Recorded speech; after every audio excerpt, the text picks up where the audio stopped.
Hey guys, this is Fahim and I'm the story writer and one of the developers in Studio Cloud Grey.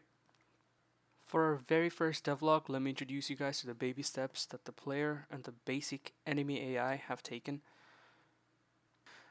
First off, the player moves in all possible input directions. However, the melee attack can only be done in 8 directions in a 45-degree increment. This was done to make the combat feel snappier and more intuitive, coming from the spellcasting focused 8-directional snap of the target. Worry not, this is only the placeholder and not what the player or the enemies would look like. But you can see the work that is being done to make the animation react to the direction the player is facing at all times. The player can also dash in the direction that he's facing depending on the WASD buttons or the left stick depending on which you're using. And the dash is obviously on a cooldown to prevent gamers from turning a dungeon crawler into a The Flash TV remake.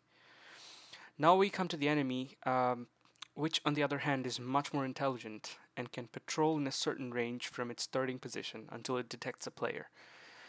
Uh, the patrolling is done in a random direction and distance each time the route starts, to keep things more interesting than just strolling back and forth among a set of few spots.